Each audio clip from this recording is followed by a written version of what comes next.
Welcome to HDPP Live on a Saturday night to the UK and around the world with photos, memories and friends. This is HDPP Live. How are you this evening? Are you all well?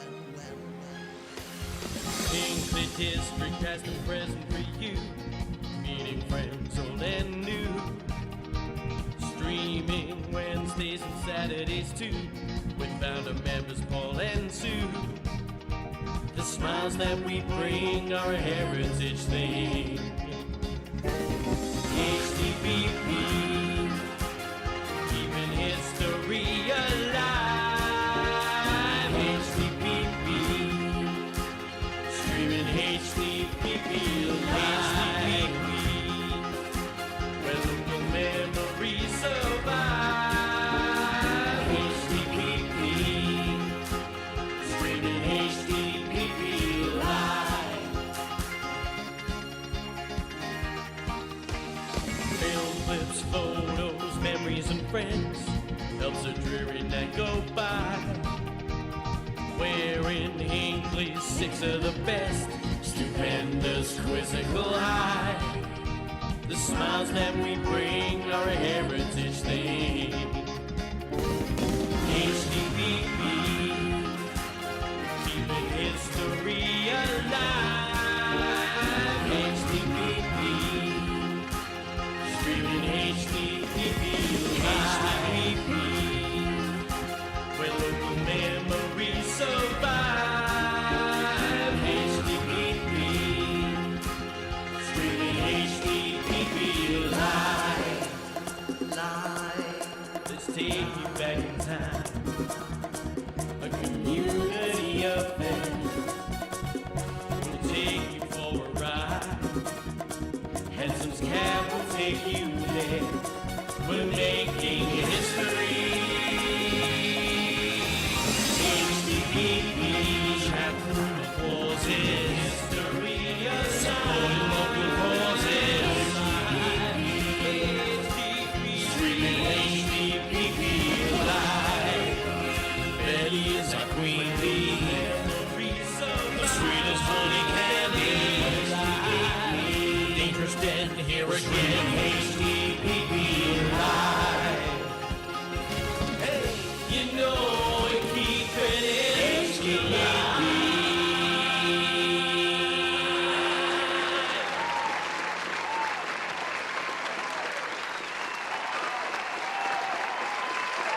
Oh, let's hear it for them. Hello. Oh, hello. Oh, hello, Kiwi.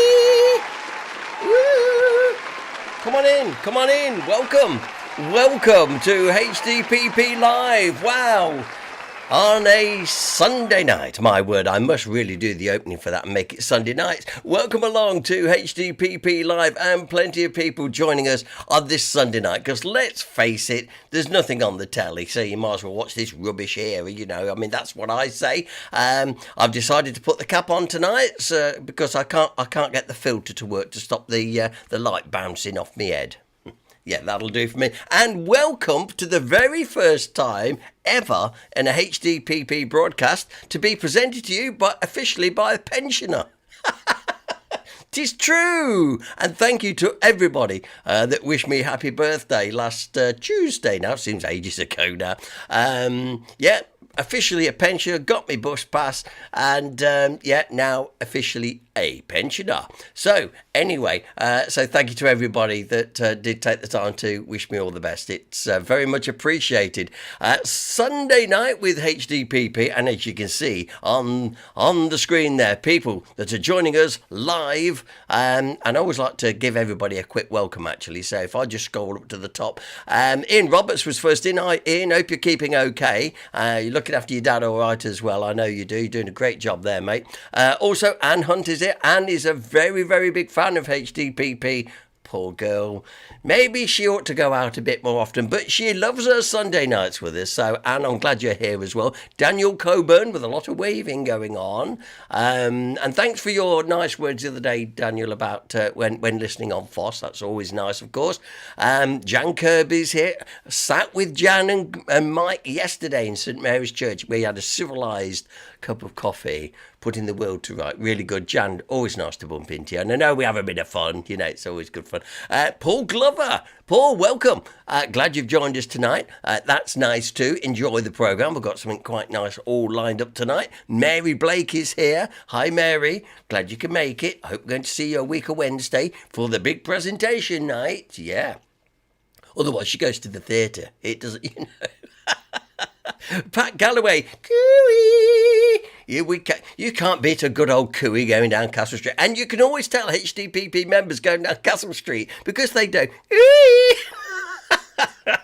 So it's great. I love it. Oh, you lot are bonkers. Kevin Beasley's here. Hi, Kevin. Welcome to the HDPP Live, of course. And Carol Beasley, hello again. Where did that week go? I don't know, but pour another G&T, Carol. Bless you. I'm sure you're and wiggle your toes in front of the fire. Yeah, I used to love doing that as a kid. Can you remember lying in front of the fire with your wet socks on and they're steaming in front of the fire? Oh, happy days. They don't do them like that. You don't get the same effect off a radiator, do you? David B says, oh, good job you prompted me. I nearly forgot. Referring to, remember to like and make sure you're subscribed to HDPP. That way, whenever we post something or indeed we go live, you get a notification straight to your inbox, so you'll know. It's a way of, remembering. Okay, so that's good. David Allen, all the way from Boston in Lincolnshire. Oh, John Fletcher. Oh, hello. Yeah, oh, low. I knew what he meant. Hi, John. Hope you're keeping okay, mate. Dangerous Den, he's back and he's here again. Brilliant. You're going to be hearing so much of Dangerous Den. So much so that his new book, which is flying off the shelves, we'll be talking about it in a bit, it's doing well. It's now available at Jasper's. Go to the HDPP stall inside Jasper's and you can pick up your copy of A Burbage Boyhood. Doing very well. And I can exclusively reveal you'll be able to hear the dulcet tones of Dangerous Den on Wednesday morning around about 10:30 on FOSS 107. He's going to be talking to Mark Foster, who has been briefed with a book today. And so Mark will be interviewing our Dangerous Den. You'll catch him live on FOSS 107 on, say, Wednesday morning about 10:30. Good. And like I say, Emma said hello in Sleaford, Lincolnshire. Well, there you go, David Allen. Absolutely, she did. We all heard from here, that were for sure. I like that. That's not bad.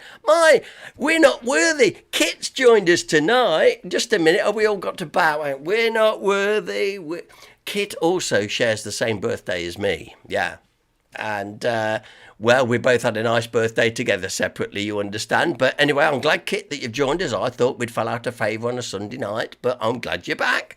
And people also commenting how much they enjoy Dennis's book, as you can see there. Brilliant. And there's our Gary Betterley, over the water and far away in France, but he's with us tonight, from Froggyland. You see, now, I wouldn't have said that for fear of offence. But he's all right as our Gaz. Now, breaking news from Dangerous Den, as you can see there. My book is for sale at Burbage Library. But if you can't get to Burbage on the bus, because you know how infrequent the buses run to Burbage just recently, you can go to Jasper's Hinckley, but it's the same difference. Alan Cropp's here. The Cropps are here. Are they both here tonight? Maybe. Because sometimes we just get Alan and Marie's off doing other Marie things. Yeah, that's good. Now then, so the Cropps are in. Now then, Paul Glover. Now you see, Paul Glover started this. This wasn't me. Have we got a book from John Denny yet?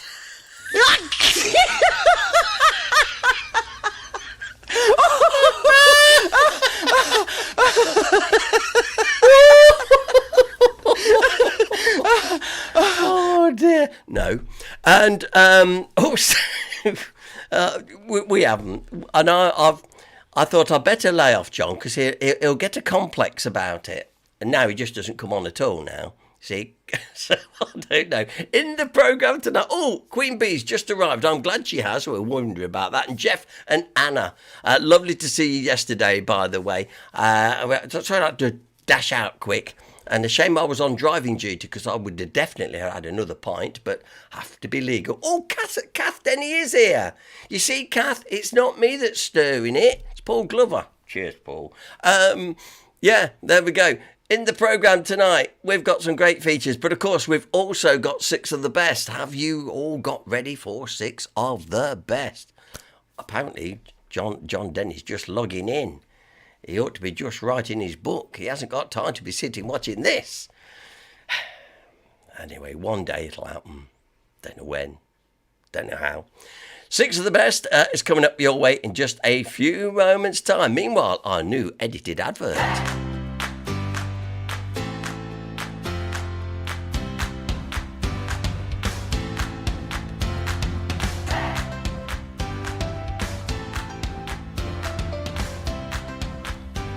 I thought you...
Oh yes. Now then, that's us down there at Jasper's. There we go. Now then, interestingly enough, for whatever reason, and I don't know why, and it doesn't make no difference to you, I can't chat.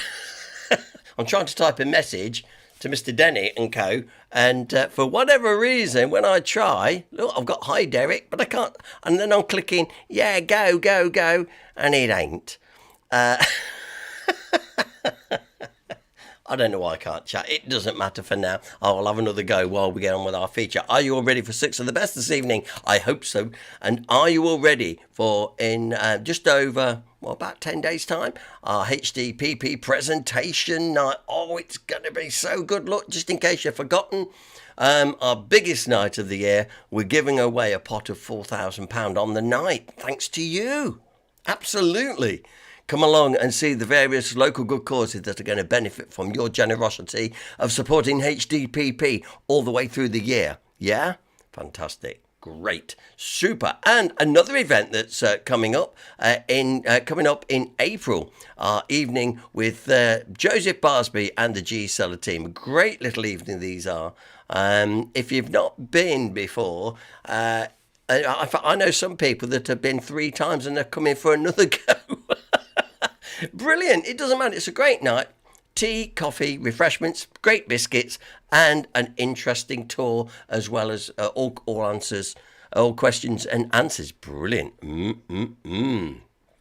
Yeah, already the crops are dropping out of the HDPP presentation night. It doesn't matter about golf, guys. Anyway, right, so there we go. Here we go then, we're going to go to 6 of the best. Now, before we get it on the screen, let me just remind you, as always, do not put your answers in the chat room because people nick them and then pass them off as their own, you see? So don't do it. Don't do it, missus. No, keep it to yourself. And then at the end of the programme, when I ask you to bring your answers in, we answer the questions one by one, go through and get all your scores in. There we go. Lovely. Right, with no further ado, and I don't know where this is going to start, to be totally honest. Oh, it started in the right place. Here we go, 6 of the best it is. Question number 1. Name of the local councillor who became the town engineer and also has a road named after him. Oh, yes. Been mentioned many, many times in Stuart Watson's documentaries of the town. I want the name of the local councillor who became the town engineer and also has a road named after him. Now remember, do not put your answer in the chat room because somebody will nick it. So that is question 1. Name of the local councillor who became town engineer and also has a road named after him. Trust me, you know the road. Question number 2. This is your general knowledge question tonight. Which class of creatures contain more than 2/3 of all known species? Ooh, got to be a bit knowledgeable to know that. It's a good question, that. Which class of creatures contain more than 2/3 of all known species? Lovely. Okay, that is question 2. Question number 3, true or false? Spaghetto is the singular form of the word spaghetti. Is that true? Is it false? Could it be a load of old bananas? That's up for you to decide. Okay, that's question 3. Spaghetto is the singular form of the word spaghetti. True, false? Have I made it up? Is it a load of bananas? What do you think? We'll find out a little bit later on. Question number 4. Still missed by many today. What year did Hinckley Indoor Market open? One of those is the correct year, but which one is it? People do still miss the indoor market. I know they do, yeah. So, what year did it open? That is your question 4. It's a multi-choice. See how you do with that one on question number 4. Question 5, where am I? There you are. I've used this before. I haven't had a chance to go out and get any new ones. But where am I? I'm in Hinckley. But where am I? Chances are you drove past this many, many times. Have you ever noticed those 3 little windows and a grey downpipe? I don't know, but there it is. Where in Hinckley? Don't forget the breeze block while you're at the vent block that you can see there. Yeah.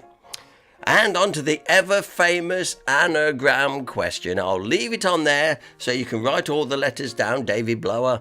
Yeah. Glen Kitty's Watermills. That's all you need to know. Glen Kitty's Watermills. Pretty easy, actually. See what you come up with first. I don't even know whether to say what I'm after this time, whether just to leave it first time. Might give you a clue in a bit. Let's say it's a watering hole then. I'll say as much as that, then you'll get it. It is pretty easy tonight, to be fair. And if John Denny pops up and says, done the anagram before I finish this link, I shall scream. Glen Kitty's Watermills. Yeah, it's a watering hole. Let's go through it one more time then. Name of the local councillor who became town engineer and also has a road named after him. Which class of creatures could contain more than 2/3 of all known species? Question 3. Spaghetto is the singular form of the word spaghetti. Is that true or is it false, or did I just make it up? Still missed today by many. What year did Hinckley Indoor Market open? And one of them is the correct date. Will you get the correct date? Where am I? I am in Hinckley somewhere. It's pretty easy, actually. I know. Where is it? That's all I'm asking. And Glen Kitty's Watermills, indeed. It's a watering hole. That's all I'm going to say. That's all I'm going to say for the anagram. That is your 6 of the best for this week. Now, don't say I'm not that kind, because it's true. Bit sport this week to what to bring you. So I thought I'd bring you something a little bit educational tonight. We've had some local films, but I thought let's have a look at a local historic personality. And we probably even don't get a mention in this particular little film we got, which lasts about 20 minutes, but it's very informative. Very interesting. And I'm talking about Ada Lovelace. She's just above my head. Look, here's our Ada. Look, here's Ada. It's all about Ada Lovelace and the tremendous contribution she made to computing as we know it. She's a very clever lady, lived at Kirkby Mallory in Kirkby Hall. And, we see her name and stuff, but it's nice to get a background on it. And I found this on the internet the other day. I thought that will make a nice feature for a Sunday evening. So while you're working with 6 of the best, you have 20 minutes now to get all your answers in while we learn all about our famous Ada Lovelace. What if I told you that the world's first computer programmer was born over 200 years ago? And what if that programmer was a she? Lady Ada Lovelace was her name, and her genius was nearly lost to history. Daughter to the famous romantic poet Lord Byron, Ada was almost relegated as a footnote in her father's biography. In the 19th century, at the height of the Industrial Revolution, she was pushed into the male dominion of mathematics and science by her zealot mother. Mentored by the father of the computer, she emerged as a woman far ahead of her time in her ability to see what could potentially be. Not your typical aristocratic lady, part of Ada's story holds a shadowy secret, and on her deathbed, her last wish speaks volumes. Today on Biographics, we explore the enchantress of number, Ada Lovelace.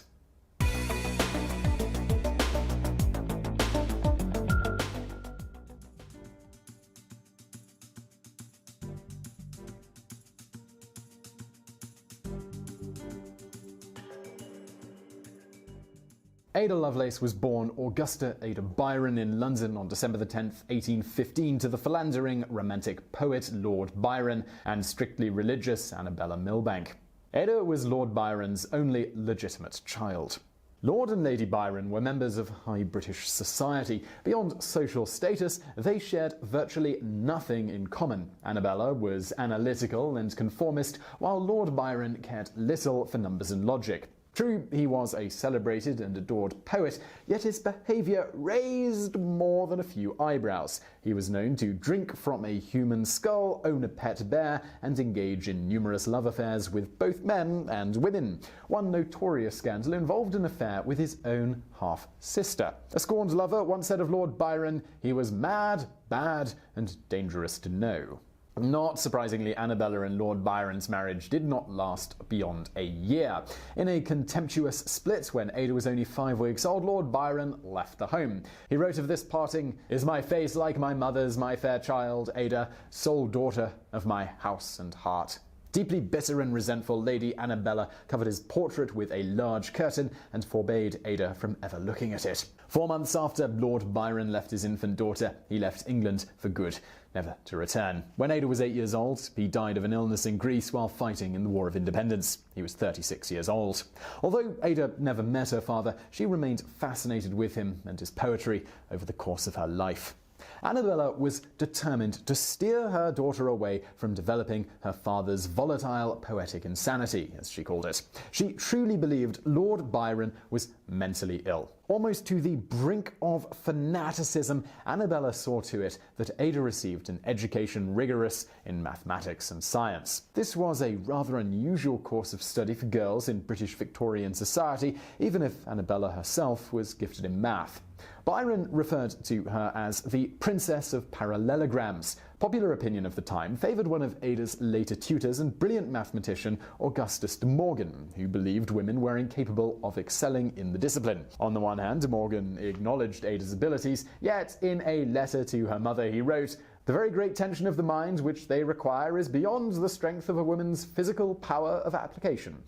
Basically what he said was that women weren't capable because they were not as strong as men. Well, Ada, she was going to prove that wrong. As a young girl and into her teen years, Ada was mostly isolated and did not spend a great deal of time with her mother. Still, Annabella was committed to her daughter's education and her well-being. She employed some of the greatest intellectual minds to tutor Ada, including William King, a physician, William Friend, a social reformer, and Mary Somerville, a Scottish astronomer, mathematician, and the first woman to be admitted to the Royal Astronomical Society. Ada and Somerville became close friends. In addition to algebra and geometry, Ada was taught lessons in history, literature, languages, geography, music, sewing, and shorthand. These were all common subject areas, but Ada's mother planned something else that was far, far more bizarre. In an effort to protect her daughter from developing her father's impulses, Ada had to lie still for long periods of time. This was a lesson in self-control. Ada was a bright student and showed promise for math and science. At the age of 12, after a long tour of Europe, she became obsessed with birds and with flight. She researched what she referred to as flyology and imaginatively and methodically conceptualized a flying machine that could flap its wings. She wrote to her mother, "I've got a scheme to make a thing in the form of a horse with a steam engine in the inside, so contrived as to move an immense pair of wings fixed on the outside of the horse, in such a manner to carry it up into the air while a person sits on its back." For her design, she considered the type of material, paper, silk or feathers, navigational equipment, a compass, and steam the source of power. In between throwing herself into intellectual pursuits, Ada battled sickness. She frequently complained of headaches that obscured her vision. In 1829, she contracted measles, a common childhood affliction in the 1800s. The illness resulted in continuous bed rest for a year, and she was disabled temporarily. In 1831, at the age of 16, she was finally able to walk again with the aid of crutches. By the age of 17, Ada was feeling better, and in keeping with the customs of her social class, she was presented at court and became a popular belle of the season. She danced with and charmed the various attendees with her brilliant mind.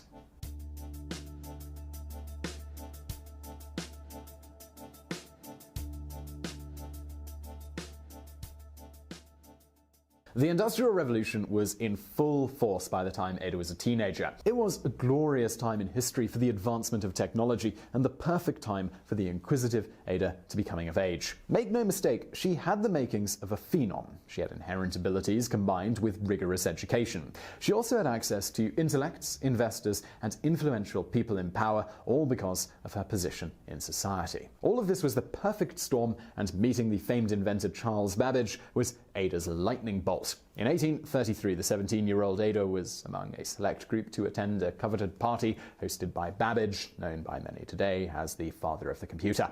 A guest wrote at the time, "One of the 3 qualifications for those who sought to be invited were intellect, beauty, or rank." Ada, with those requirements, well, she fit right in. At the soiree, Babbage unveiled a small part of his latest machine, a massive mechanical calculator known as the difference engine. The design for Babbage's engine was revolutionary, and fully constructed, it would perform the work of an army of men crunching numbers. The machine would be powered by steam and would methodically perform complex calculations using only addition by breaking it into smaller and smaller pieces, known as the method of finite differences. Then it would print out the values into a table. Babbage's machine had enormous potential in the 19th century, since tables were used in many areas, including navigation, astronomy, and engineering. With this powerful calculator, human error would be erased. The engine was accurate within 31 decimal places. To many guests that night, Babbage's invention was a hunk of metal and little more than a party favour. But not to Ada. De Morgan's wife was there, and later wrote of the night when most of the guests looked on with the expression that savages show on seeing a looking glass. Miss Byron, young as she was, understood its working and saw the great beauty of the invention. Babbage must have been impressed with Ada's intellect and enthusiasm for the machine. From that night on, he remained her mentor and lifelong friend.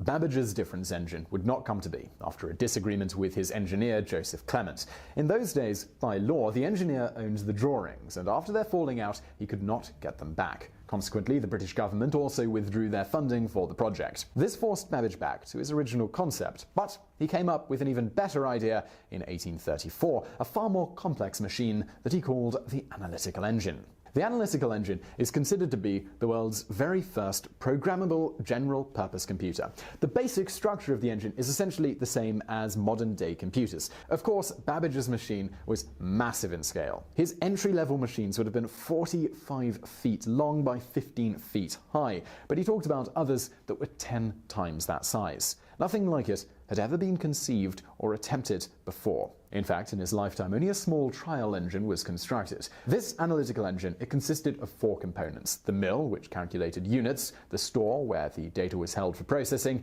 and the reader and printer, the input and output devices. It was truly groundbreaking and would largely become Ada's legacy. Since Ada and Babbage's first meeting, she became his protege. He was the teacher, and she was the pupil. After Babbage showed her the plans for the analytical engine, she eagerly went on a tour of cotton mills in the north of England to see the most technologically advanced machine of the day, the Jacquard loom. The loom automated the weaving of patterned silk and was controlled by a series of punch cards. It was fascinating, and it was also controversial. A cotton mill with a Jacquard loom didn't need skilled workers to weave intricate patterns. While groups such as the Luddites were protesting against these machines on account of replacing workers' jobs, Ada was thinking something else entirely. She was deeply interested in the genius behind the punch cards and wanted to know how men were translating the complicated patterns into something simple. She saw the similarities to her beloved machine and later wrote, "The analytical engine weaves algebraic patterns just as the Jacquard loom weaves flowers and leaves." For the next 10 years, in between getting married and having 3 children, Ada focused all her energy into learning everything she could about the analytical engine. She wrote, "I think I am more determined than ever in my future plans, and I have quite made up my mind that nothing must be suffered to interfere with them. I intend to make such arrangements in town as will secure me a couple of hours daily, with very few exceptions, for my studies." After attending one of Babbage's rare lectures, a military engineer and future Italian Prime Minister Luigi Menabrea wrote an impressive article, a sketch of the analytical engine invented by Charles Babbage Esquire. The paper was extremely detailed and mathematical, and it was also written in French. Ada decided to translate the paper, and since she knew the engine so well, she could add her own thoughts to it. Many years later, Babbage claimed to have told Ada to translate it and write her own account, and she responded by saying she hadn't thought of it. Either way, she went about the task like a devil possessed, and when she was finished, her notes were 3 times as long as the original paper. Ada published her completed article in Scientific Memoirs, an English scientific journal published by Richard Taylor in 1843. Ada only used her initials on the paper, AAL, standing for Augusta Ada Lovelace. The part of the paper that gives weight Ada's credit as first computer programmer comes in section G. In it, Ada wrote of how the engine could be programmed with a code to calculate Bernoulli numbers. This was an algorithm to be carried out by a machine and thus the first computer program. Along with numbers, Ada described how codes could be created for the device so it could handle letters and symbols. She also theorized a method for the engine to repeat a series of instructions, or looping, a process computer program still used today. Ada also offered up other concepts in her paper, such as her thoughts on artificial intelligence. She wrote, "The analytical engine has no pretensions whatever to originate anything. It can do whatever we know how to order it to perform. It can follow analysis, but it has no power of anticipating any analytical relations or truths."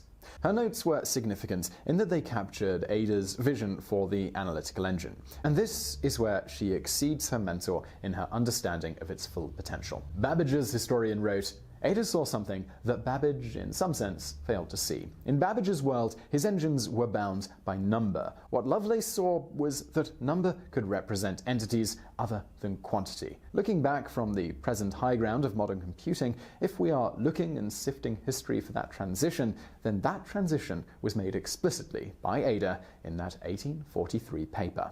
Babbage was impressed with Ada and wrote, "The more I read your notes, the more surprised I am, and regret not having earlier explored so rich a vein of the noblest metal."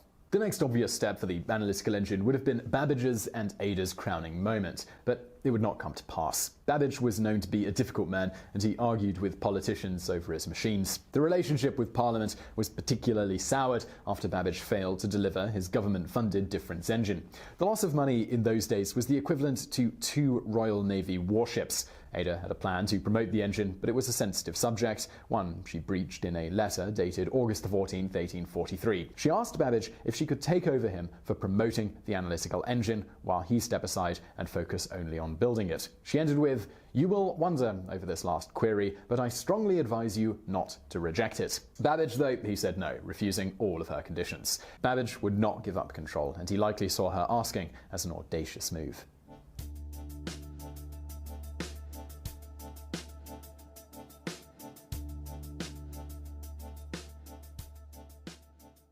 Depending on the lens used to evaluate Ada, she can be hailed as a genius, a Victorian high society lady, a mother and wife, a gambler, adulteress, or drug addict. In truth, she may have been all of those things. She was like most of us, complex and contradictory. As one would expect, Ada married and had children. She wed William King, not William King, who was her tutor, in 1835 at the age of 19. He was 30. King seemed to be a precise, conscientious, and decent man, if somewhat stiff. 3 years after they tied the knot, King became the Earl of Lovelace, and Ada took the title Countess of Lovelace. They had 3 children together: Byron, born May of 1836, Anne Isabella, called Annabella, born in September of 1837, and Ralph Gordon, born in July of 1839. For a time between 1835 and 1839, Ada focused most of her energy on running the large household, though she found herself time for horse riding, learning the harp, and studying mathematics. After their third child was born, Ada turned her attention back to maths and the sciences and was tutored by Augustus de Morgan. Her husband, King, was supportive. Socially, the couple had many prominent friends and acquaintances, including the writer Charles Dickens. In addition to headaches and the measles suffered in childhood, Ada had recurrent health problems as an adult. After a bout of cholera in 1837, she had problems with asthma and her digestive system. She was prescribed a powerfully addictive painkiller, an opiate, which was to be taken with wine. The drug altered her personality, and she reported hallucinations and mood swings. In 1841, Ada and Medora Lee, the daughter of Lord Byron's half-sister, Augustus Lee, were told by Ada's mother that Lord Byron was also Medora's father. In February, Ada wrote to her mother, "I am not in the least astonished. In fact, you merely confirm what I have for years and years felt scarcely a doubt about, but should have considered it improper in me to hint to you that I in any way suspect it."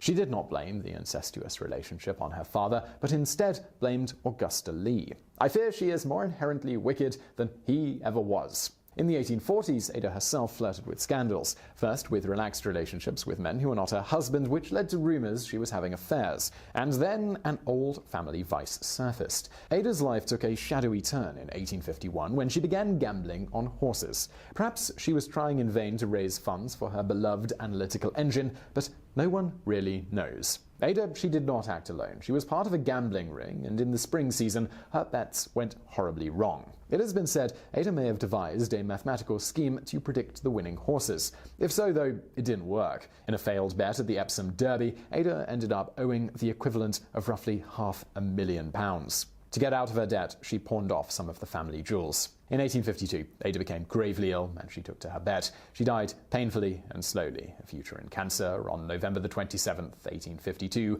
at the age of 36, the exact age her father had been. A few months before she died, she made an unknown confession to her husband that made him leave her bedside. Her final wish was an act of defiance against her mother.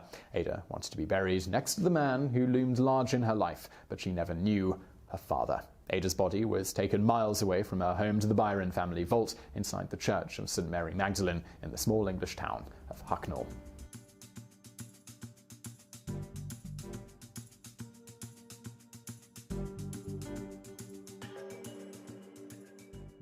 That brain of mine is something more than merely mortal, as time will show. Ada's contributions were buried for 100 years, discovered by a scientist, Alan Turing, in the 1940s during the Second World War. Turing was something of a kindred spirit who was also interested in the same things she was, machines that could act upon instruction. His work ultimately led to the effort to build a machine with the codename The Bomb that deciphered encrypted messages sent by Hitler's armed forces. Turing's work had begun before reading Ada's notes on the analytical engine, yet he was greatly influenced by them. She, along with Babbage, essentially paved the way for Turing, who is considered today as the father of theoretical computer science and artificial intelligence. Consequently, Ada's notes surfaced for the world in B.V. Boden's book Faster Than Thought, a symposium on digital computing machines from 1953. Then, during the 1970s, the US Department of Defense developed a high-order computer programming language to supersede the hundreds of different ones then in use by the military. This programming language was named Ada. Ada is still used around the world today in the operation of real-time systems in the aviation, healthcare, transportation, financial, infrastructure, and space industries. In the present day, an international celebration takes place on the second Tuesday of October. That would be Ada Lovelace Day. Founded in 2009 by Sue Charman Anderson, its aim is to recognize the achievements of women in science, technology, engineering, and maths. It also has the goal of increasing the profile of women in these areas, and in doing so, creating new role models who will encourage more girls into these sectors. Ada is everywhere in our modern digital world, immortalized on the internet forever in news articles, blog posts, memes, quotable quotes. There's even some controversy of whether or not she deserves the claim of first computer programmer. But there is no denying her vision surpassed any of her contemporaries, including Babbage. In all his 11 volumes of published writings, he never wrote of the aspirations for computing like Ada had. Those who have learned to walk on the threshold of unknown worlds by means of what are commonly termed par excellence, the exact sciences, may then, with the fair white wings of imagination, hope to soar further into the unexplored amidst which we live. So I really hope you enjoyed that episode of Biographics. If you did, there's a couple of things you could do right now. One is hit that like button below. Also, if you want more stuff like this, we put out brand new videos every Monday and every Thursday. So hit that subscribe button below. And subscribe button doesn't do what it used to on YouTube. If you actually want to get a notification about these videos, please do hit that bell button next to the subscribe button, and that'll send you a notification every Monday and Thursday when we put out a new video. Also, if you want to watch something else right now, stuff from the archive, over there on the right. And as always, thank you for watching.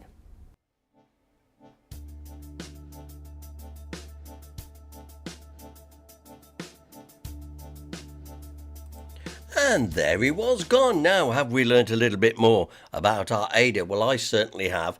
I think it's fair to say, and I think John Denny actually, yeah, he's with us. John's with us. Yeah, I think it's fair. Yeah, John Denny says Babbage's engines were incredible. Absolutely. But it was Ada's skill. She could see beyond. She could see beyond the machine and what she could get it to do. I think that's a fair comment on that. But absolutely, and that Ada lived. And for those that don't know, say she lived at Kirkby Mallory, in the hall there. And sadly, of course, the hall's gone these days. So whenever you go to Kirkby Mallory, always think of Ada because it all adds up. Probably not. However. That was an interesting thing. I'm trying to find one on Charlotte Brame, actually, at the moment, but there doesn't seem to be an equivalent one on Charlotte, which I think maybe HDPP will have to do one with Greg, but Greg Droach, a little busy these days, so I'm leaving Greg alone while he's done. Anyway, good. Anyway, lovely. Anyway, and people saying how much they enjoyed that one. I'm glad you did, because like I say, it's relevant local to us, and we just, we learn a little bit more. And if we can bring a little bit of local knowledge to your attention that you didn't know, then we've done our job. It was Wednesday after I had a busy, Thursday afternoon it was. Thursday afternoon, HDPP was down at Richmond Primary School. And my word, the kids are brilliant down there. Very well behaved, very polite. And listen to this old devil here, this old pensioner, rattling off about Vikings, Anglo-Saxons, and a little bit about Hinckley Castle. And the kids, the questions they ask, it's fantastic.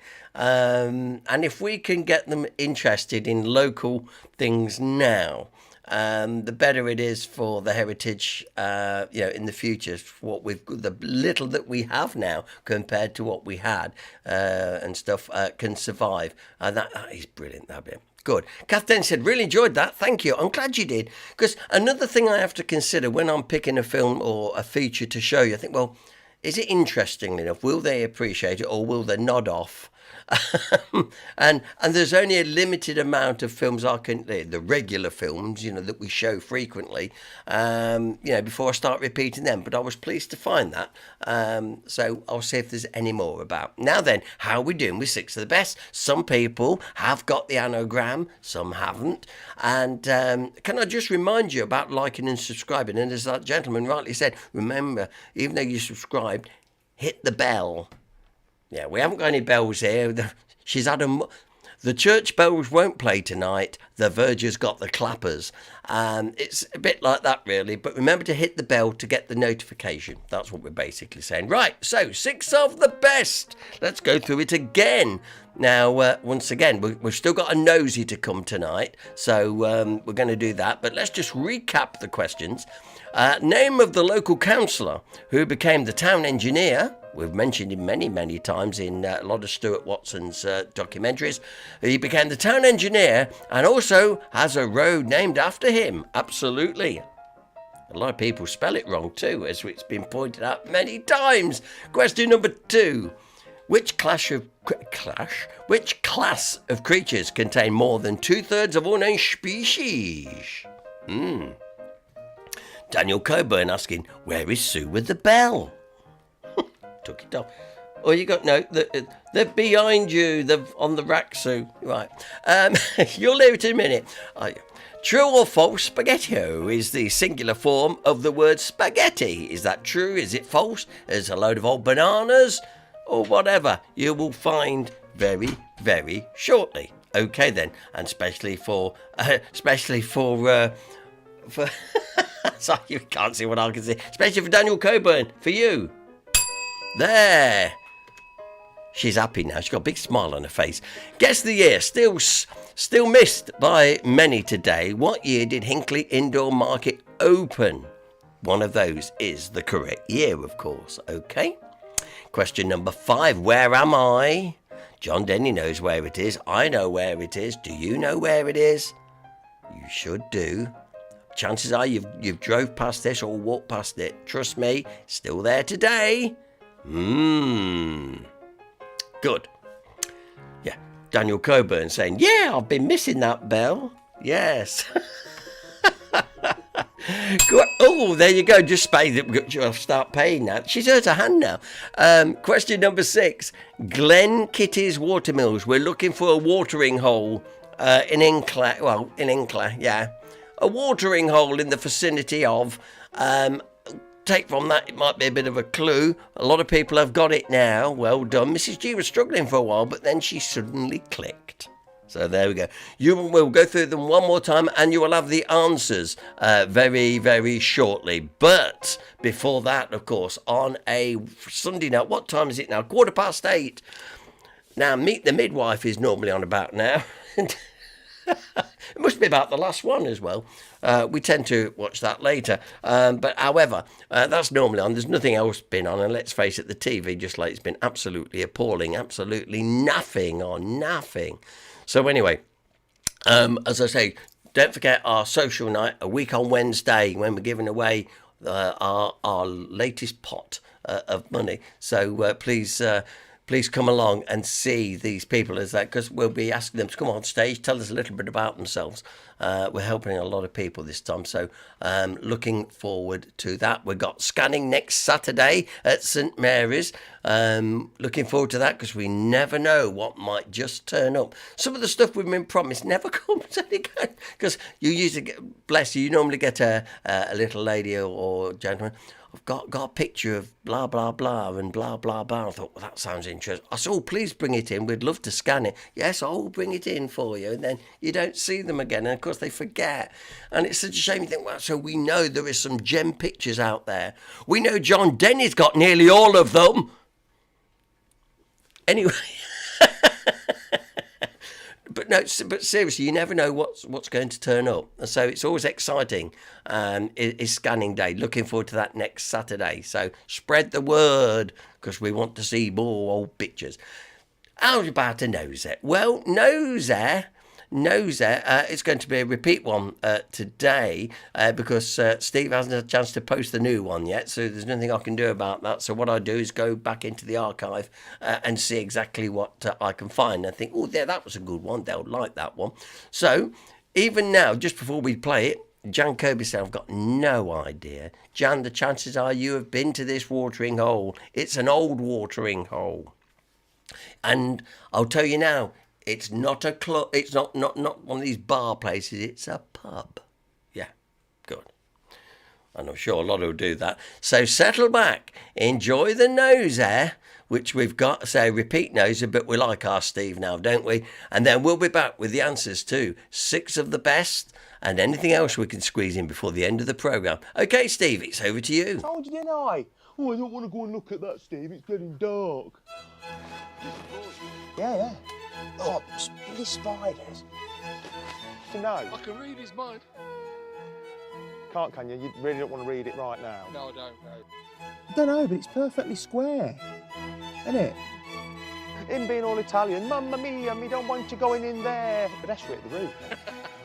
AC Milan, Juventus and all that. Pepperoni pizza. I don't want to go in there. That was so crap, wasn't it, that was? Dave! What the bloody hell's this? Hello, hey up and hey diddling. My name is Steve. Your name is? I'm delighted, Dave. There you go, you heard it here first. Another world exclusive. Right then, so I'll be honest with you, ladies and gentlemen. I've been feeling a little bit guilty, haven't I, Dave? Yeah. Why have I been feeling guilty? Because you've not done any videos and we've not been out exploring. And we didn't even rehearse that. How did you? That's genuine. I wasn't expecting you to know. I can read his mind. Can't, can you? You really don't want to read it right now? No, I don't know. No. Anyway, anyway, it's Sunday night. It's around. We've actually already been exploring. As you can see, I'm a bit dirty, and you'll see why in the video in a bit. You know what we're like. We're like great big kids, aren't we? But this is the northern entrance. It isn't it? We're at the north. Entrance. Just up there is Staunton Harold Hall. I'm not sure if we're just inside Leicestershire at this point or we're just over the border in South Derbyshire. I'm not sure. But I come and walk round here the other day. Long story short, the last video I did showed you part of the old Ticknall tramway that opened in 1802. But there were a spur off that went to an area just over there, a lime workings and lead workings called Dimmingsdales. That was your phone, that's very unprofessional. It was one. Anyway, don't matter, I'll let you off this time. Just put an imaginary quid in the random phone noise box. Anyway, so at this point here, I'm going to show you in a minute, there was a spur of the tramway and we've got some stone sets here. Now, these little tramways at this end were put in around about 1828, 1830. Now, the famous canal and tramway engineer, Benjamin Outram, who I think died in around about 1804. We're in the very early 1800s anyway. He designed the Ticknall tramway that opened in 1802. But like I say, these branches around this workings that you're going to see today, they were towards the end of the 1820s, but still very old. Anyway, got some beautiful old stone sets to show you down here. Shall we show them, Dave? Yep, let's get to it.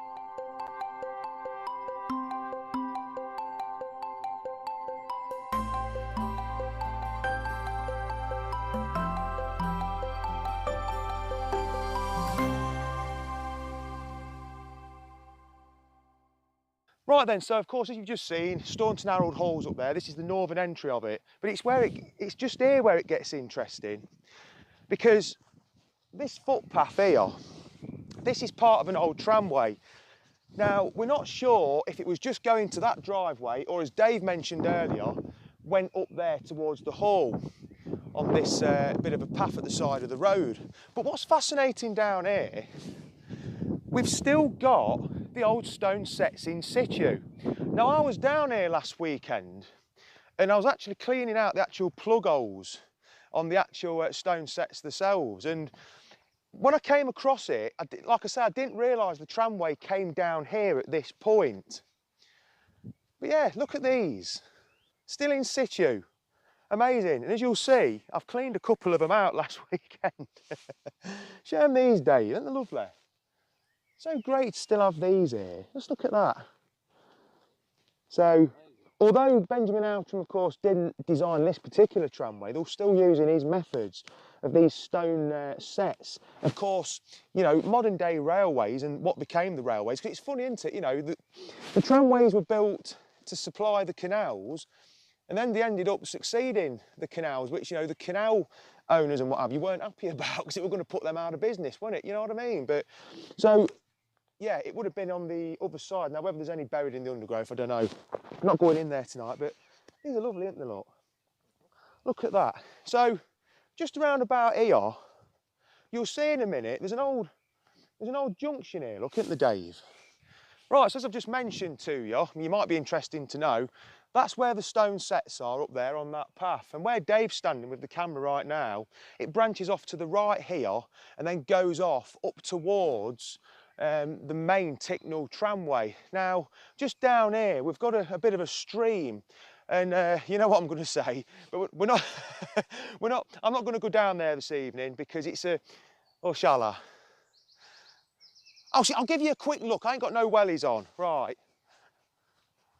Right, so I am going to go down and have a look because it looks a bit more interesting than I first thought it was. I came down here, yeah, I came down here last weekend, but didn't come in here because I'd only got my shorts on. Right, the only problem is now I've got to try and get down. That's my best route. It does look interesting, actually, Steve. Yeah, it does. You see, it won't get dark yet. Right, so this culvert, I'm actually going to show it you.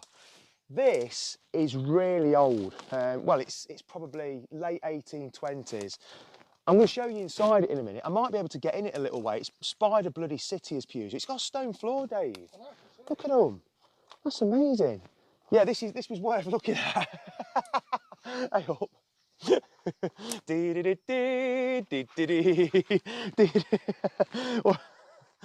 need some medication, Dave? Oh my God. Yeah. Told you, didn't I? Oh, I don't want to go and look at that, Steve. It's getting dark. Well, you don't talk like that, I know, but... Get in! Look at them spider webs, Dave. Let's show you in here, anyway. It's a nice one. This is broad, Yeah. Oh, bloody spiders.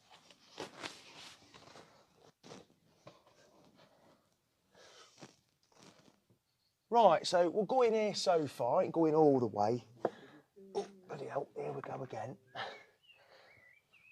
I mean, I don't know if I can get out the other side. We've not ventured that far, but it's interesting. I mean, look at this old stonework here, look. Still got the mason's marks on, can you see them?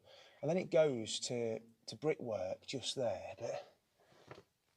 We must be mad, Dave. Try not to disturb the walls, Steve, because they're very insecure. Yeah, don't say things like that.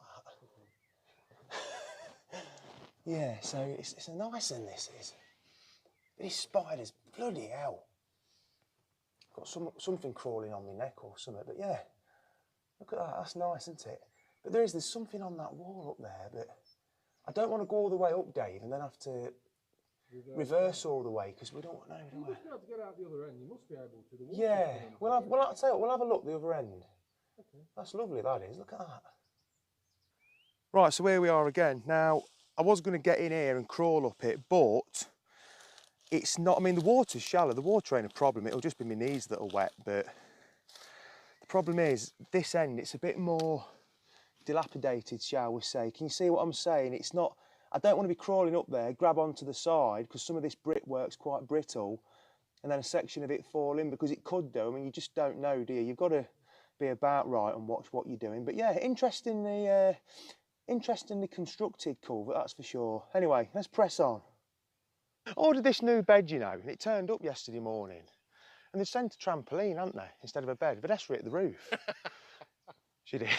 You like that one? I like that one. It's a cracker. And that is courtesy of Paul Gardner at Hinckley District Past and Present. He posted that on Facebook the other day. And sometimes I don't actually laugh out loud at things, but you know when we do that, we put LOL, don't we? Laugh out loud, but you don't really. But I really did it, that. It really got me, that did.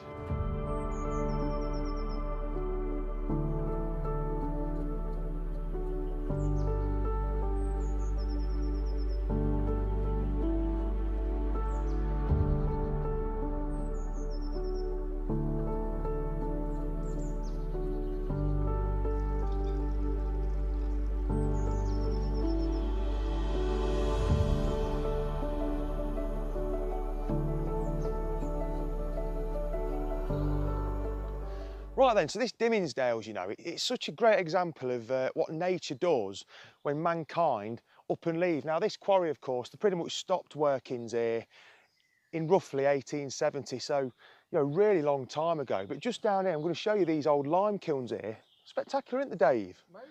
What do you reckon? Yeah, it's amazing. What a location as well. Yeah, well, you've never been here, have you? I'm surprised when you said you'd never been. But yeah, let me show you these anyway, these lime kilns. They're fantastic, these are. It's an amazing place, this is, you know. It's open to the public, like a nature reserve. It's absolutely fantastic. In general, it's a beautiful area, this. You've got Staunton Harold Hall just over there. You've got Cole Cabby Hall over there. And over there, behind the camera, you've got Sod Hall. That's where I belong. Anyway, so just down here, I'll show you this a bit closer up in a second. Got a beautiful old lime kiln here. We've got one there. Now, there were 6 altogether, I think. There's a bit of a hole over there. Probably won't show you all of them, but hey, look at this anyway. And there you have it, a beautiful old lime kiln. And once again, taken over by nature. And, you know, just look at these trees here, look. I mean, look at this. I mean, that's not a new tree either. There's Dave, look. Hey. But that's not a new tree, that ain't. And it's incredible what nature does. I absolutely love it. I can't get enough of nature, but yeah, look at that. Amazing stuff. Old industrial history. Can't beat it. Right then, Dave, you can't come to a place like this where there's an abundance of wild garlic and not sampling it. We won't try any near the path for obvious reasons, because there's a lot of Labradors around here. Do you know what I'm saying? But I love the stuff I do. That looks like a good bit. That looks decent. Yeah.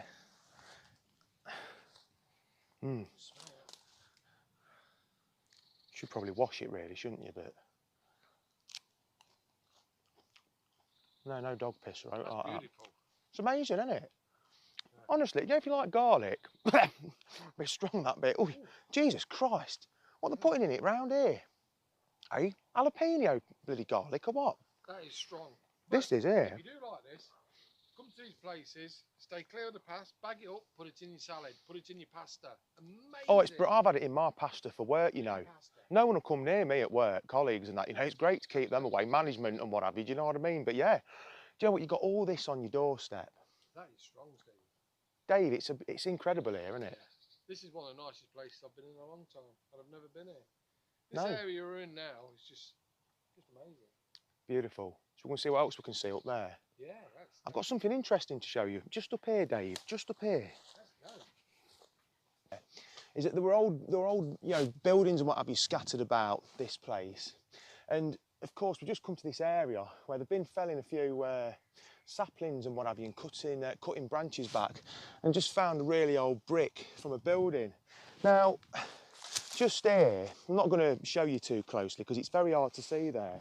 There's a bit of a hole here. Now, they've covered it over a bit, and I don't know. Tell you what, that wind's getting up a bit, Dave. I hope I ain't going to hammer it down. At least we ain't too far from the car. But yeah, if we uncover this, Dave, this might be an old cellar or something like that. You've got a brick wall, have you? Yeah. And this is the beauty about this sort of thing, isn't it, Dave? This is the stuff that I love the most, tearing into things. It's not always too great for you, the viewer, I suppose, because you're not always seeing something in great detail. But for me, this is where my love for it lies, to be honest with you. So what me and Dave thought was going to be wouldn't see too much, we've actually seen a little bit more than we first thought. But, you know, like Del Boy Trotter used to say, he who dares wins, he who hesitates don't. Something like that, innit, Dave? Crikey. You see that muck disappear, look, down that hole? You got your torch, Steve? Hey, it's round. It's rounded. No. What the bloody hell was that then? You got your torch, Steve? It's in your bag. Hold on. We're still rolling. this is where Become exciting. this is where it's at. Look at this. Here we are again, Dave. Sunday. Here we all are. Sunday evening. Where's my torch? Why is it always me doing the grunt work? Hey? If I had my long trousers on, I'd be down there. What, the long trousers or the wrong trousers, like Wallace and Gromit? Hey? I bet Indiana Jones has got some of them, ain't there? Bloody hell. Oh yeah, hey up. Hey, does it open this side Yeah, as well? it's opening up. That's right, you supervise the job. Hey? Look at this. Well, yeah, look at this. Look at Steve sweating his Yeah, tits look off at again. Steve swelling his tits off again, yeah. Hey? Right then, I hope you can see that a bit better now. So we've got this bit of an hole here. Don't know what's going on at the minute. It's shooting down. So I'm just going to try and clear it best I can. I'm not going down it. I mean, I've lost weight, but I ain't that bloody thin. Got roots going in it, Dave. Yeah, that side looks like it's filled in, but the other side doesn't. Yeah. Oh, bloody hell. I'm always at the shit end of the stick, I am, ain't I? Hey? Yeah. What do you reckon? I'll walk in, Marvin Esther will say, what have you been bloody doing? I mean, she don't sound like that when she talks, but...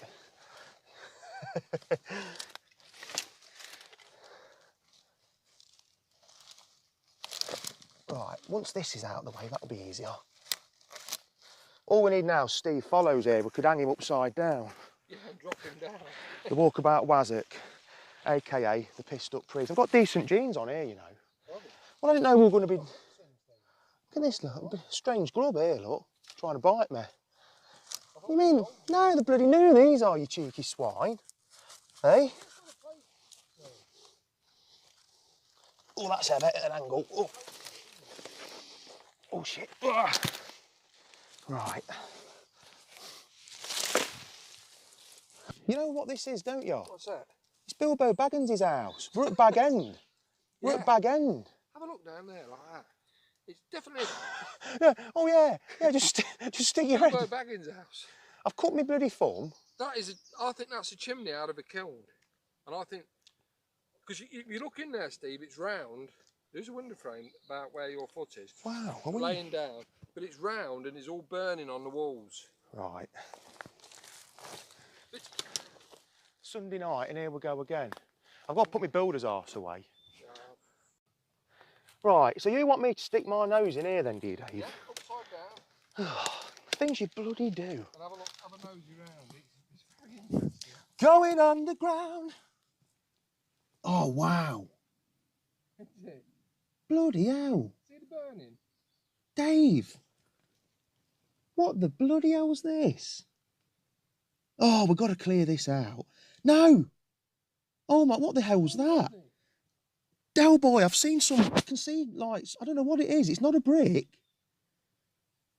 Oh, I can't show them that because if I lose my phone down there, I ain't getting it out. Dave, what? Well, for starters, we can't get in there from the top, can we? It's not very wide. No, for God's sake. Yeah, yeah. I don't know, but it's perfectly square, isn't it? Signs of burning on the walls, isn't there? I think so. Oh, bloody hell. Steve, here's one. Here's something. Was there a steam-powered machine here, and that was where the coal was loaded in? I don't know. Dropped Do you into it to feed it. reckon there's a steam-powered shower anywhere? I don't know. Yeah, to be continued with this. Yeah. Fascinating. Amazing, isn't it, that is? I tell you what, Dave, it's non-stop bloody Mardi Gras, isn't it? Yeah, this is good. Oh, amazing design there, that was. Yeah, yeah. Well, I'm just a bit disappointed, if I'm being honest with you, that I couldn't really show you in there, but the old thingamabob that the actual camera is wedged into, it's a bit delicate, if you know what I'm saying, so I didn't want to lose my phone because I would not have got it out. But, see there, look, got something else interesting here. And I came down here last weekend, seen this by chance. I just walked across the path in front of the camera there and seen this little dark hole here. And it's not very big, but what it is fascinating. So have a gander at this, me lad and me ladettes. Yes. Yeah. Right, let's get a little nosy at this little building here that looks like it was built for a hobbit. Yeah, let's look at that. Really old stonework. Now, I think this may well be an old gunpowder store. You know, the dynamite for when they were blasting in the lime works behind me in the quarry there. Could be wrong, but usually they used to keep dynamite and what have you in little buildings like this. Look at this old stonework here. Very old this is, you know. Like I say, this quarry was finished with by around about 1870, so it's very, very old. Yeah, just thought I'd show you that. Great little piece of detail, that, isn't it? Right, very interesting that, wasn't it? Very interesting. What do you reckon? What a superb place. Yeah. We've only just touched the tip of the iceberg here. There's so much to explore. Yeah, and I think what we're going to have to do, where I was, well, where both me and Dave were sticking his head into that hole, we're going to have to do a part 2 there. Now, I'm sorry that I didn't stick you down the hole as well, but I really didn't want to lose my phone. And not only that, I've got my microphone transmitter on that as well, and they're not the cheapest of toys. Do you know what I'm saying? I think But it's quite easy to clear that out, wasn't it? Enough to... yeah, go on then. Yeah. Go on then.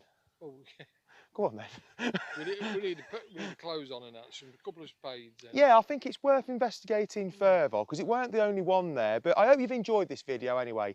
The birds are singing, Dave. Oh, yeah, it's fantastic.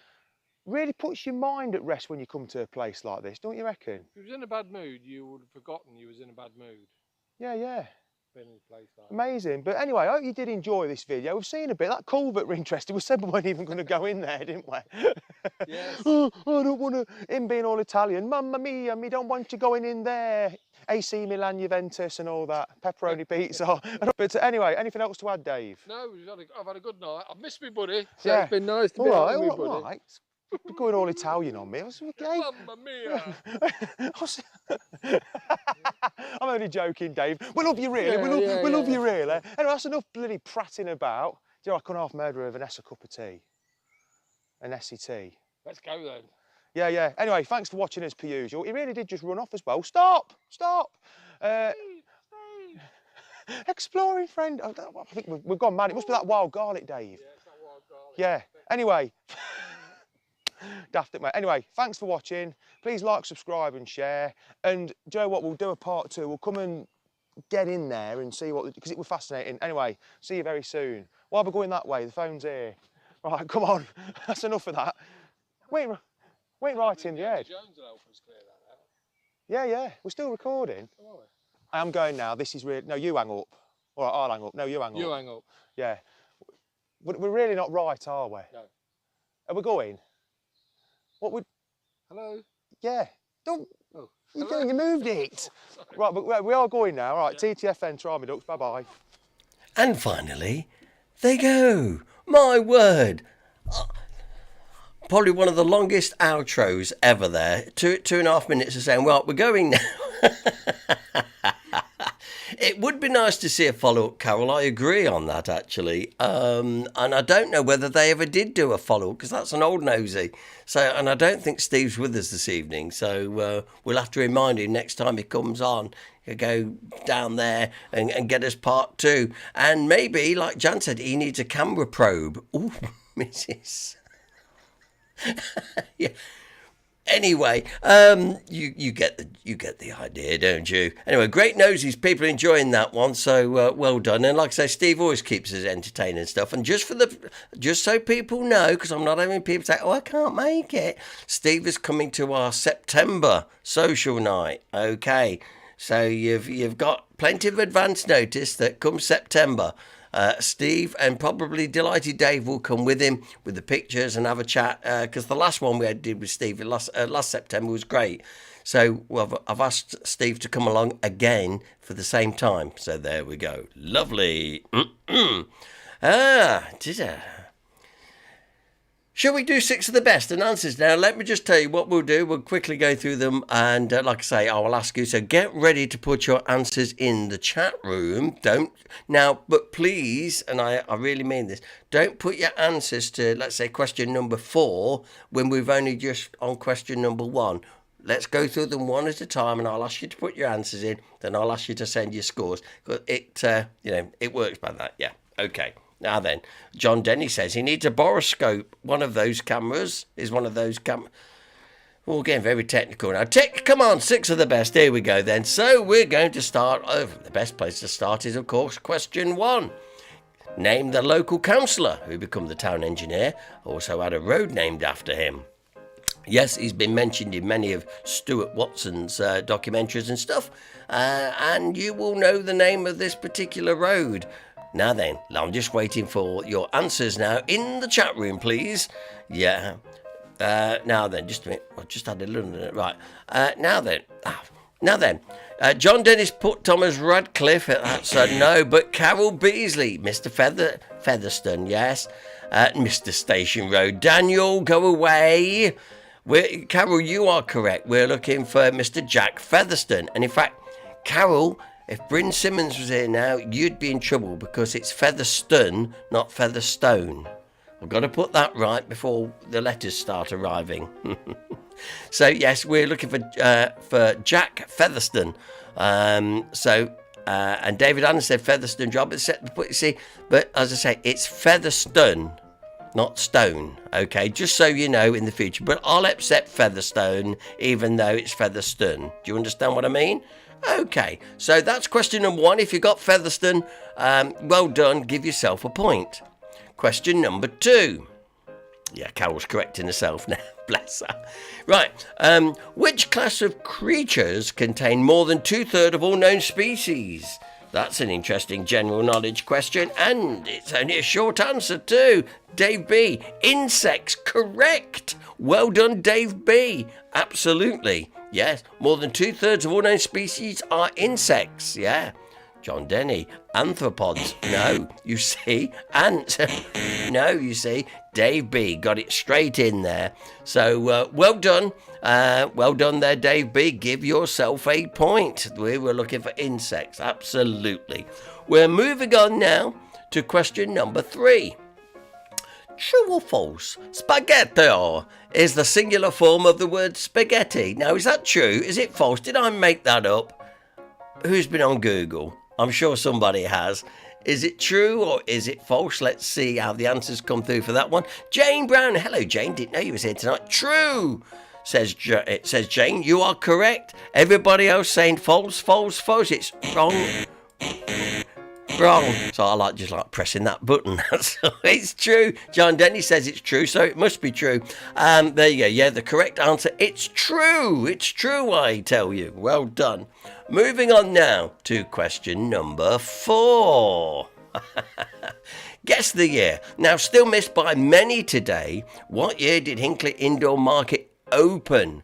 Was it 1984, 1985 or 1986? Right, let's see who comes through first with the first correct answer. What year? Was it 84, 85 or 86? Well, got some wrong ones here. So far, all the ones that are coming are wrong. People are saying 1985. It's wrong, it's wrong, it's wrong. Well done, Dave. It's my only point tonight. No one's yet given me the right answer for that one. Yeah, 86. Yes, Jan. Well done. Well done. Jan has got it right. I think it was November 1986, if you want to be. And Daniel Coburn, 1986, I think. Absolutely. Yes, it was the back end of 1986. Our next one, Where Am I? Let's see. I know John Denny claims to have got this one. I will show you where it is as well, but I'll show you let's get the answer. John Denny, Hollier's Walk, opposite Audi entrance, blah, blah, blah, blah, blah. Jane Brown, Hollier's Walk, well done. It is indeed Hollier's Walk. Let's just show you the bigger picture. Here we are. There's the bigger picture. Look, there's the 3 windows. You see, it was there all the time. Well done. If you got Hollier's Walk School or whatever, we're in Hollier's Walk. That's the main thing. So, well done indeed. Give yourself a point. And now, the aniogram. Glen Kitty's Watermills. If you rearrange that, you will indeed end up with a local old watering hole. Still there today. It's been there for a long, long time. I know a lot of you have got it right now. So let's just see who comes through first. John Denny, the Lime Kilns, Watling Street. Yes, he's right. Well done, John.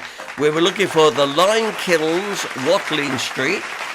Dennis Perkins, Lime Kilns, Watling Street, and also, let's see if we get another answer coming up here, if anybody else wants to have a little go. Lime Kilns from Daniel Coburn, sorry. Yeah, you've got it. That's it. Now, start totaling up your totals, and let's see who is going to be Clever Clogs tonight.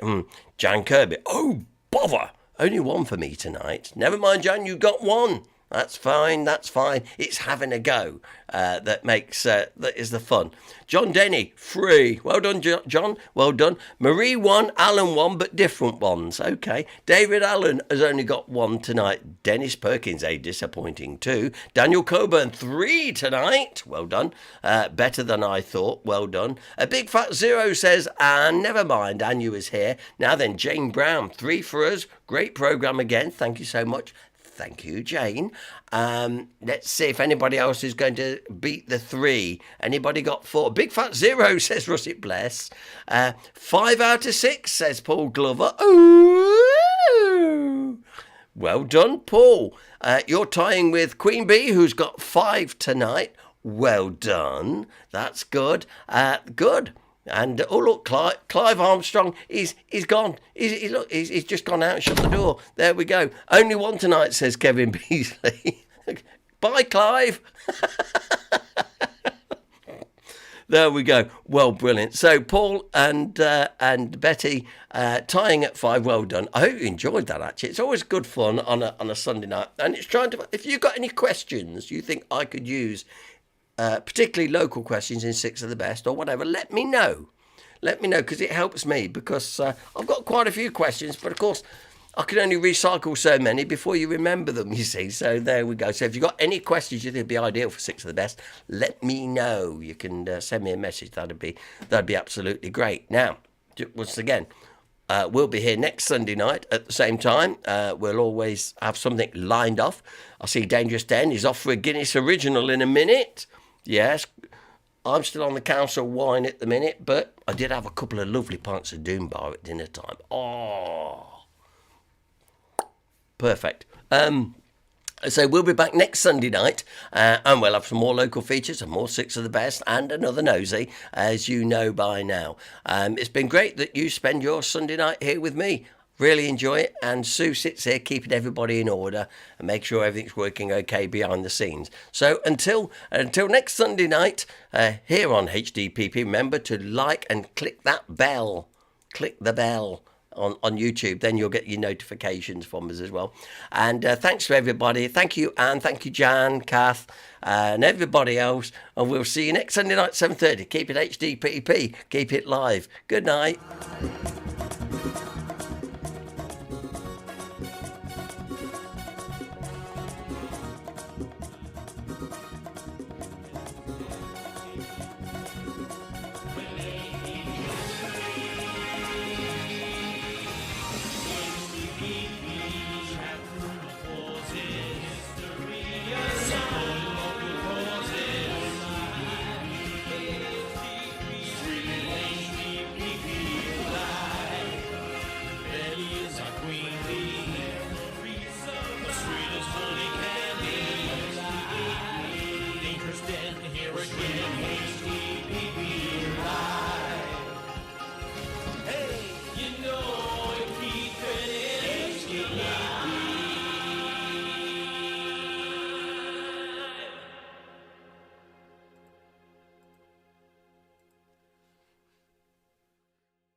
Oh, they are a lot, really. That's been a good one tonight, hasn't it, Mrs. G? I think I got away with it. Anyway, there you... Oh, hello! Oh, fancy that. Where did you lot come from?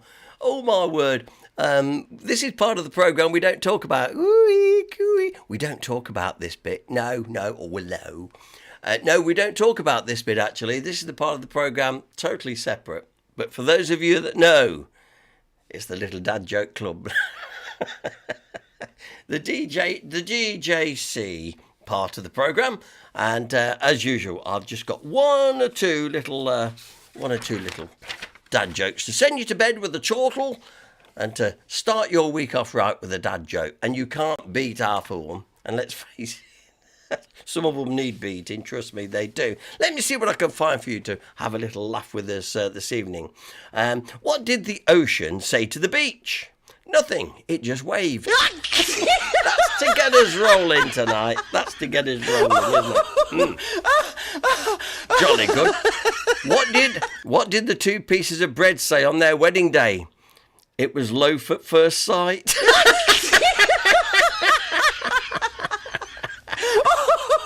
And talking of that, what kind of shoes does a lazy person wear? Loafers. You're learning tonight. Here's a question for you. What do houses wear? An address. All right, now down to the serious stuff. All right, they get better. What happens when a snowman throws a tantrum? He has a meltdown. Yes. Getting through these. Yeah.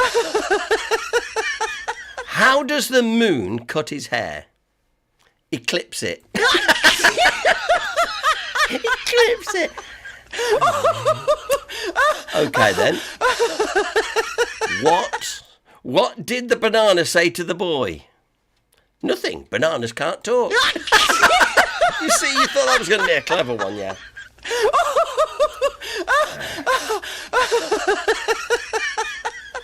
Why is no one friends with Dracula? Well, he's a pain in the neck. Well, he is, isn't he? He is.